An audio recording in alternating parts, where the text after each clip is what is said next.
Hello, folks. Welcome back to FFR E352 Reviews. Guess what today is? That's right. Happy birthday to me, but also happy birthday to Godzilla. Yes, I am fortunate. I'm one of the very few people who actually are born the same day as the King of the Monsters. I'm a Godzilla fan, and I happen to be born the same day as my favorite monster movie character of all time. How awesome is that? What's that you say? Does anybody else share my birthday? Oh yeah, Roseanne from the show Roseanne actually shares the same birthday as me, which is not that good. And to be fair, she is a Godzilla fan, so that might explain the Godzilla toy that was in the background of the show most of the time. The only reason why I bothered to watch it because it was on and nothing else was on. But one who else has the same birthday as me and Godzilla?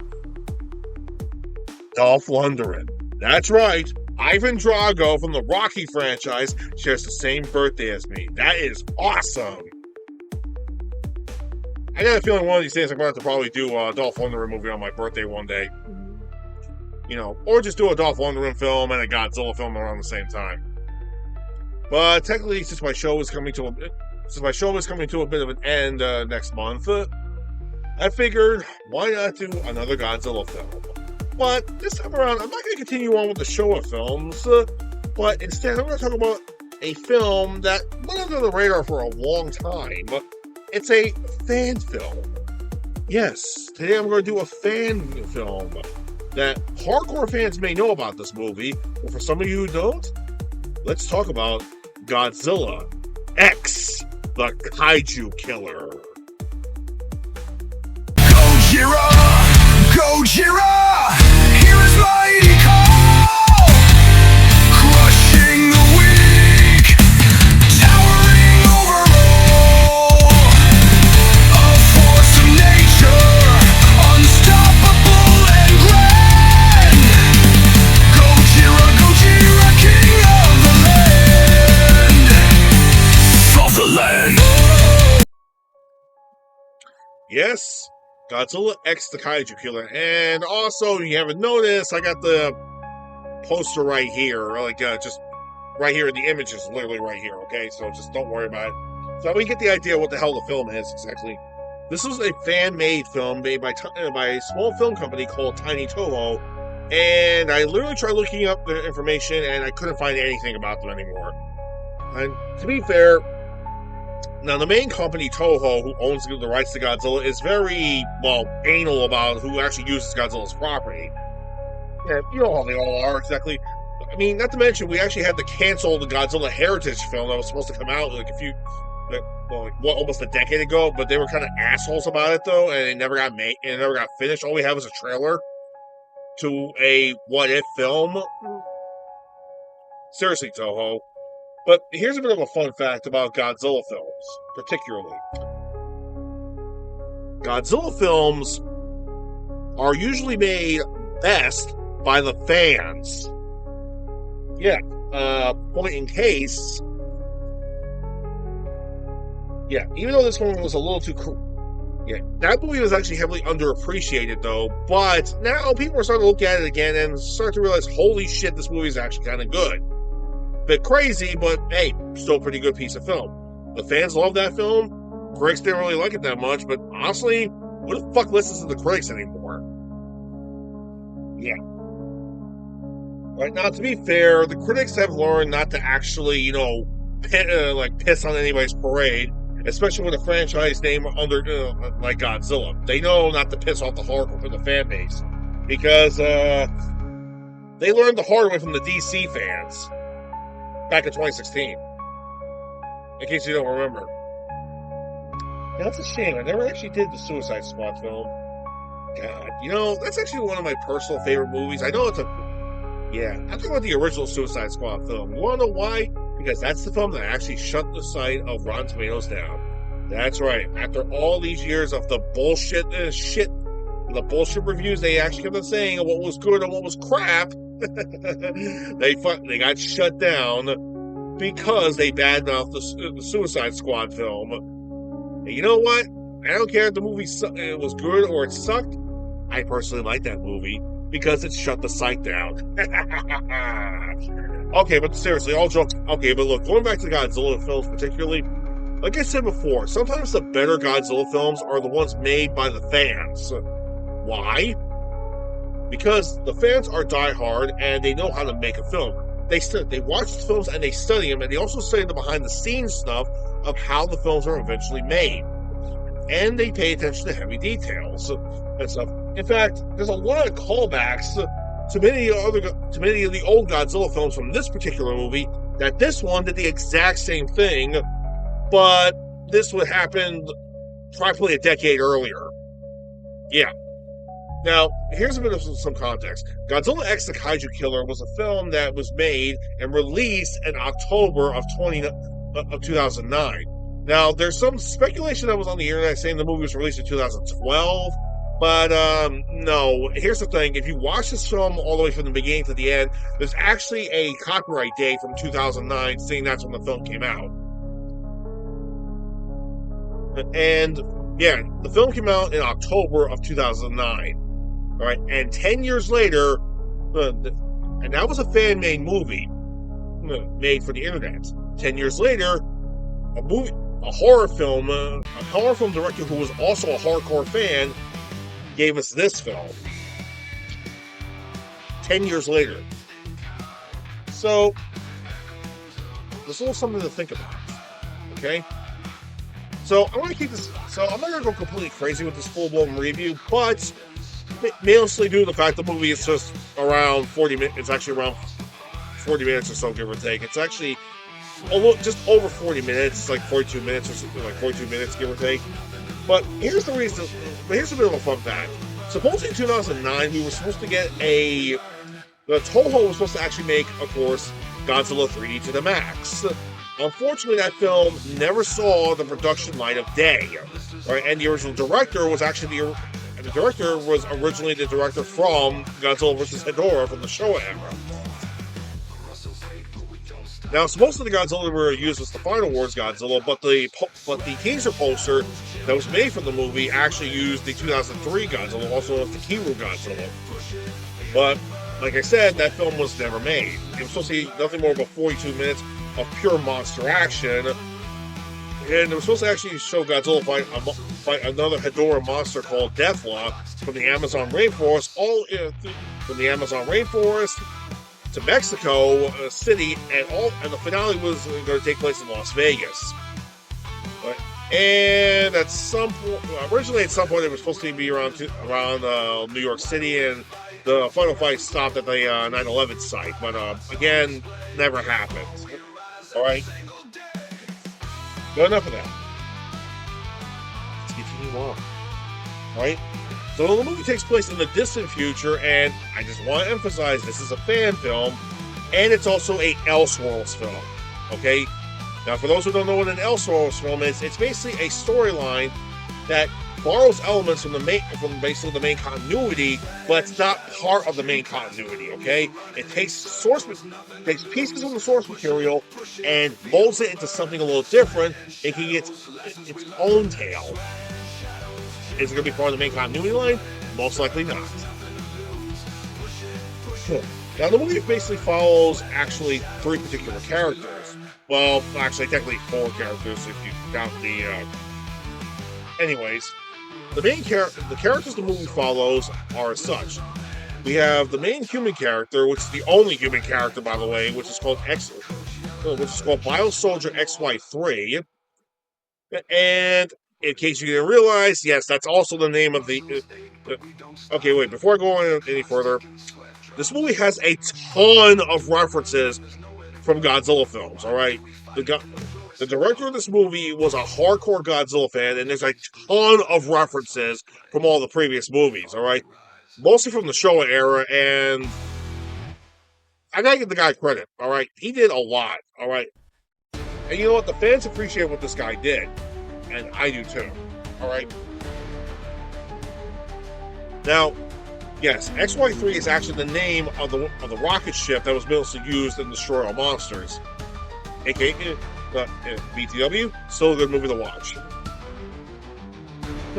Anyway, it follows him being escaped. There's also there's also Colonel Mugen from Terror of Mechagodzilla, who's the yes, you know who it is. Right? It's the which of course is the Saludian soldier from the ape-like soldiers from the third planet of the black hole. There's also Starkus, who's also known as the Kaiju Killer. There's also technically a fifth character, but he doesn't really last that long. He's only in for less than a minute, then he gets killed off, so I'm not going to bother with him. Anyway, the fourth and final character is, of course, Godzilla. Alright? So the storyline basically follows this. Mugen actually tracks XY3, and XY3 crashes his ship on Earth. This has got to be over hundreds of years after the fall of mankind. And of course, he goes there to kill the Kaiju Killer because Mugen's actual plan was to destroy the galaxy with, of course, mutations. And of course, Starkus is known as the Kaiju Killer. And so he originally was going to use Starkus to wipe out all remaining life in the galaxy, which is kind of ridiculous. Now, supposedly, I tried looking up some information about this, so supposedly Starkus actually defeated Godzilla many years ago, hundreds of years ago, but the thing is, it was never fully proven, but I couldn't find the site eventually. Alright, so that's up in the air at this point. But from the looks of it, it's most likely what actually happened was Godzilla was imprisoned by humanity. Before humanity actually committed their own genocide, they actually captured Godzilla, and of course they put him in suspended animation for the time being. Right? And Starkus actually is so powerful that he actually killed Gamera. Yes, Gamera actually existed in this universe at some point. Now this universe is basically the Showa era, but it's a darker variation of the Showa era. It's okay, the Showa era from the original timeline started off very dark, but it got so light, it got kind of ridiculous, to the point of being childish and goofy. Well, this is sort of a different take on that era. Right? Basically, it's like if the Showa era continued down its dark path and didn't go silly at all whatsoever. So yeah, wrap your head around that. XY3 basically actually has a container that contains Starkus the Kaiju Killer. He throws it to the ground and shoots it, thinking he has killed it, but nope, Starkus escapes, goes into a little bit of serpent form, then turns into a humanoid form, and of course calls XY3 Ichabod, which in his language means brother. Basically, they have a conversation going back and forth saying how they are brothers, and they are equal, and of course XY3 is cursing him out, saying they are not brothers or anything. Meanwhile, Mugen makes his way onto Earth and of course one of his commanders tells him that there's heavy forms of radiation from one particular spot, and of course he knows exactly what the hell that radiation is. It's Godzilla's radiation. Anyway, while that's all happening, Mugen is searching for XY3, while Starkus is going around looking for Godzilla, and Starkus is literally just wandering around. A bounty hunting robot comes by, and a bounty hunting robot that Mugen actually contacted is on the planet, and of course Starkus actually kills him immediately. And before he dies, he said, "Guess who actually finishes him off? It's not Starkus, it's Gamera. Yes, Gamera from Godzilla's Revenge is in this movie." I seriously gotta give it to the director. I did not think he was ever going to put this character in there, but he did. Kudos. So, either way, Starkus just goes around, but he's having visions of nightmarish visions of Godzilla, and he can't even figure out what the hell this is all about. Why is he having these visions? Right, that's basically his mindset. He tries to intimidate Ichabod, aka XY3, basically tell him that they are the same, but of course, X basically shuts him out and tells him to go fuck. Basically, metaphorically tells him to go fuck himself. And eventually he makes his way down to a tunneling system, which, of course, he runs into Hedras. Yes, multiple Hedra creatures. Yeah, Hedra, the smog monster, is in this movie too, but there's just little ones here and there. That basically result in a sort of a bug, like a xenomorph style bug hunt thing. But X basically destroys most of them as he can, but he can't see where the hell he is. He tries to turn on his night vision, but he hears some intensive breathing and a heartbeat. So when he gets his night vision back online, he discovers he's in the same chamber as Godzilla. So he wakes him up and he escapes from the facility before Godzilla fully wakes up. While this happens, another Hedgehog monster goes after him, but he loses it. The chamber that Godzilla was actually in, the doors open and he escapes it, killing the last Hedgehog creature, and he makes his way to the water. The Ichabod is still seeing nightmarish visions on Godzilla until, out of nowhere, Starkus actually is still seeing all these nightmarish visions about Godzilla. He still can't figure out why the hell he's seeing them until X comes right to him and he says he's going to kill him. And they have a bit of a fight, going back and forth. And let's just say it's a pretty decent. It's like, yeah, you can tell it's a stage fight. It's an okay little stage fight here and there. But Starkus basically beats X's ass down pretty quickly because he knew he was outmatched. But the thing is, X only did that to stall him. And the visions, and Godzilla's visions are getting worse and worse inside of Starkus' head. It's like, he wonders why that these are just nightmarish visions. And he's trying to convince him it's not even real. Until X tells him, no, it's real. I released him. He's coming for you. Starkus is now freaked the fuck out. Because here's the thing, during his creation, there was only one monster he was actually told that supposedly he was actually considered that there was only one monster in the whole universe he should have feared. And it wasn't Gamera, because he admits he had taken out the Guardian of the Universe, and that was his toughest fight. But Godzilla is far more powerful than Gamera will ever be. So he looks down into the ocean, the heat ray shoots out from the ocean, and he yells at Godzilla. It's like, you think I'm afraid of you? I took out the Guardian of the Universe. No mutation can take out Starkus. Godzilla rises from the ocean and in all of its glory, roars and prepares for battle. He makes his way to the shore. Starkus actually mutates into his Kaiju form, which is sort of a giant golden dragon type creature, which is, well, unfortunately the artwork doesn't actually show it right here because this is just a poster. But either way, Godzilla and Starkus actually fight in kind of a unique way. Now, here's what they did exactly. During the making of this movie, they actually resorted to using the old tactics of how to make these movies. They had two kaiju costumes. Well, to be fair, maybe a couple of kaiju costumes. All right, one of Godzilla, the other one of Starkus, aka the Kaiju Killer, and there was this humanoid form, and then there was this Kaiju form. All right, they also had figurines they used and puppets.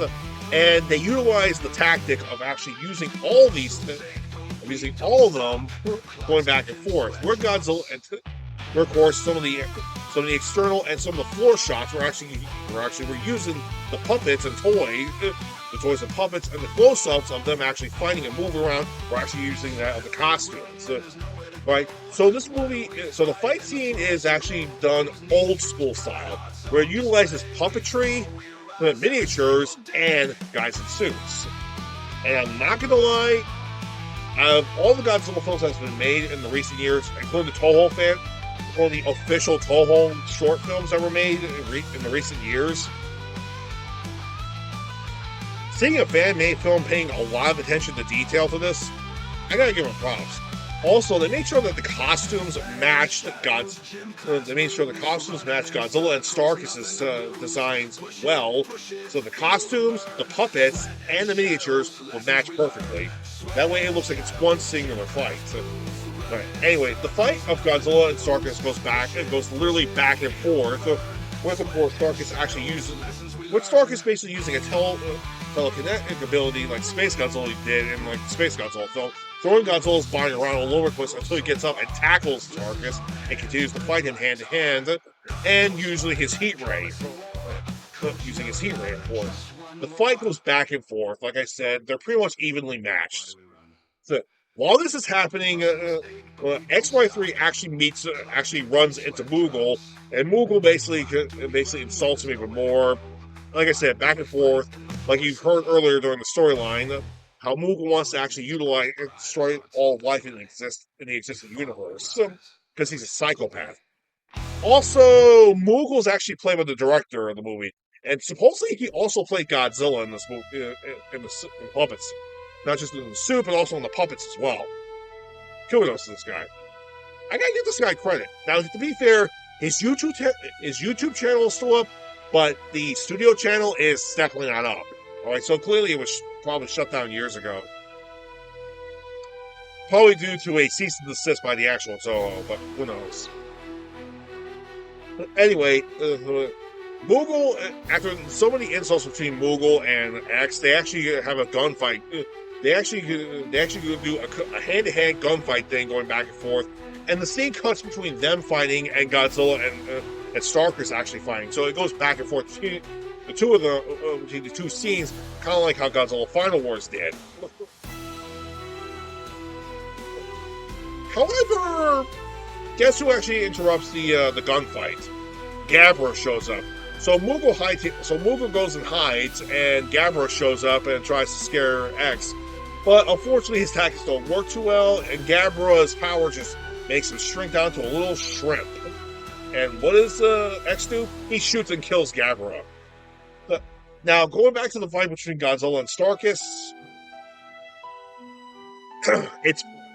Starkis is literally doing his best trying to kill Godzilla, blowing a hole in his chest, stabbing him in the neck, trying to kill him with poison, or any type of thing. Unfortunately, but here's the thing: Godzilla's been in hibernation for so long that his strength and regeneration have grown to a massive height that these type of things shake off immediately. Like seriously, Godzilla gets shot in the chest. Like you see his heart literally right here. His chest heals right up instantly. That's how far his power actually has grown over the years. All right. So Starkis thinks he's killed Godzilla until he turns around, seeing Godzilla is still there, and he's still not intimidated. So Starkis is now intimidated and now afraid of Godzilla. So he tries to hightail it. So in a moment of weakness, he tries to flee from the battlefield until X is back in his ship and shoots Starkis to stop him from leaving, giving Godzilla the opportunity chance to fire his heat ray, blowing a hole in Starkis' chest, killing him instantly. Starkis' last word was Ekabron, and he dies. And of course, X is a little bit depressed that he actually says, "I'm sorry," that he's actually responsible for killing Starkis, because technically they were sort of brothers, which is a little weird. As far as like the storyline was concerned, Mugen was actually right behind him the entire time and shoots him, mortally wounding him, and then X actually escapes from the ship and sends out a final message to the supposed grand elders of the universe, giving them the message of what Mugen's plan was the entire time. Mugen's plan. God, I'm starting to get tongue-tied here. Well, excuse me a second. I need a drink.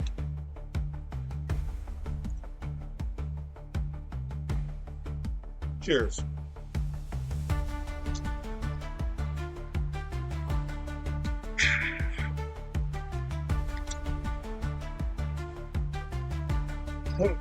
Basically, X basically tells them everything what Mugen was planning on doing, and originally Mugen had actually thought about using Godzilla to actually wipe out the remaining life forms in the universe, and it's not going to work out. Yeah, because the last time Mugen tried to actually do something with Godzilla, and it didn't work out too well. Anyway, X is continuing walking, wounding, bleeding out. Godzilla sees him and actually starts to advance towards him. He lays down and ends his message until Godzilla comes right up to him and squashes him, stepping on him, killing him instantly. The elders actually receive the message and saying that Mugen's plan will never actually work. If he does try to use Godzilla, his plan would actually eventually fail. But eventually, in time, the universe will return to peace. And the movie basically ends with Mugen actually laughing and Godzilla roaring in the background.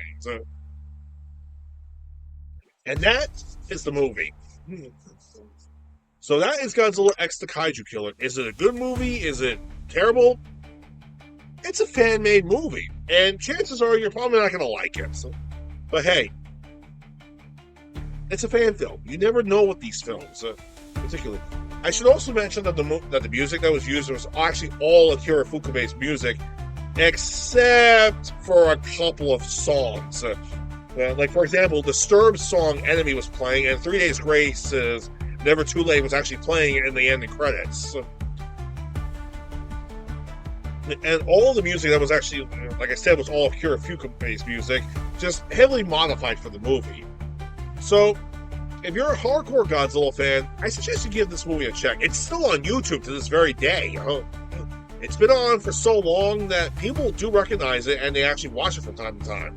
Now, there are other Godzilla fan-made films on YouTube as well. So, despite Toho trying to get rid of these movies, fans just keep pulling them back up. So, I think it's clear to say the one thing you don't fuck with are the fans. Never fuck with the fans. Never. Some people have to learn the hard way. Some never do. Anyway, that's the movie. I hope you enjoyed my rants and enjoyed the review. This is Furiox Frank from Furiox Frank Reviews signing out. And happy birthday to me and happy birthday to Godzilla. Y'all take care now.